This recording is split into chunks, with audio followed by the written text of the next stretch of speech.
நம்மளுடைய channel video கமெண்ட்டில் ஒருத்தர் ரிஷப ராசியை பற்றி சொல்லுங்கள் ப்ரோ அப்படின்னு சொல்லிட்டு கேட்டிருந்தாரு. அவருக்காக இந்த வீடியோ. பொதுவாக ரிஷபத்துக்கு இப்போ எப்படி இருக்குன்னா, ரிஷபத்துக்கு எல்லோரும் சொல்கிறாங்க நல்லா தான் இருக்குது. ஆனால் அந்தளவுக்குலாம் ஒன்றும் பெருசாக எதுவுமே தெரியலையே, அதோடைய இம்பேக்ட் எதுவுமே எங்களுக்கு தெரியலன்னு சொல்லிட்டு தான் நிறைய பேர் சொல்லிகிட்டு இருக்காங்க. கோச்சாரப்படி ரிஷப ராசிக்கு நல்லா இருக்கான்னு கேட்டிங்கன்னா கண்டிப்பாக நல்லாயிருக்கு. ஏன்னா லாப சனி நடந்துக்கிட்டு இருக்குது. அந்த 11ஆம் இடத்துல சனி இருக்கார். எப்பயுமே லாப சனியாக சனி வரும்போது நிறைய பண வரவுகளை கொடுப்பாரு. காசுக்கு பஞ்சம் இருக்காது. பெருசாக டிப்ரெஷன், ஸ்ட்ரெஸ் இதெல்லாம் இருக்காது ரிஷப ராசிக்கு. அதுதான் உண்மை கோச்சாரப்படி. இது எல்லாம் தாண்டி உங்களுக்கு பிரச்சனை இருக்குன்னா உங்கள் ஜாதகத்தில் இருக்கக்கூடிய தசாபுத்திகள் உங்களுக்கு சரியில்லைன்னு அர்த்தம்.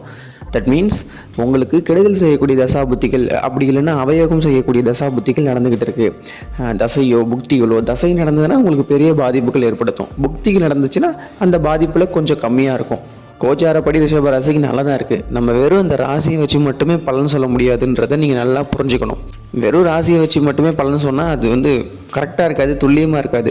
உங்கள் ஜாதகத்தை பார்க்கணும், கிரகநிலைகளை பார்க்கணும், நிறைய விஷயங்கள் இருக்குது. தசாபுத்திகள்னு ஒருத்தவங்க இருக்காங்க, அவங்க தான் ரொம்ப ரோல் பண்ணுவாங்க. உங்களுடைய ஜாதகத்துலேயும் சரி, உங்களுடைய வாழ்க்கையில் நடக்கக்கூடிய சம்பவங்களை எல்லாத்தையுமே தீர்மானிக்கிறது தசாபுத்திகள் தான். தசாபுத்திகள் நல்லா இருந்துட்டால், தசாபுத்திகளை கணிக்க தெரிஞ்சுட்டா உங்களுக்கு என்ன நல்லது நடக்கும், என்ன கெட்டது நடக்கும் அப்படின்னு சொல்லிடலாம்.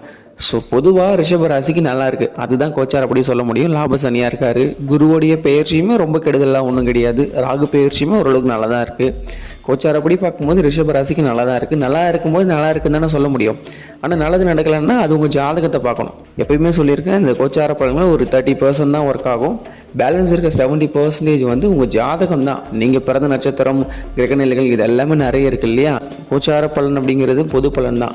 பொது பலனாக பார்க்கும்போது ரிஷப ராசிக்கு நல்லா இருக்குது. நீங்கள் எத்தனை தடவை கேட்டாலும் அதுதான் இந்த 2.5 வருஷத்துக்கு சொல்ல முடியும். எல்லா விஷயத்தையும் நீங்கள் நல்லா தைரியமாக இறங்கலாம், ஸ்டார்ட் பண்ணலாம். எதுலேயும் ஃபெயிலியர் ஆகாது. முக்கியமாக மன அழுத்தம் கண்டிப்பாக இருக்காது.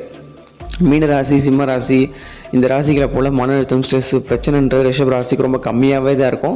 அதுதான் சொல்கிறேன். அப்படியும் உங்களுக்கு இருக்குது, நான் ரிஷப ராசிலாம் பிறந்திருக்கேன், இருந்தாலும் எனக்கு பிரச்சனை தான் இருக்குன்னா அது உங்கள் ஜாதகத்தில் நடக்கக்கூடிய தசாபுத்திகள் சரியில்லாமல் இருக்குது அப்படின்னு அர்த்தம். நீங்கள் ஒரு நல்ல அஸ்ட்ராலஜராக பார்த்து உங்கள் ஜாதகத்தில் இப்போ என்ன தசாபுத்திகள் நடக்குது அதற்கான வழிமுறைகளை நீங்கள் செஞ்சுக்கிட்டால் அந்த பிரச்சனையிலிருந்து நம்ம ஈஸியாக வெளியே வர முடியும். நன்றி.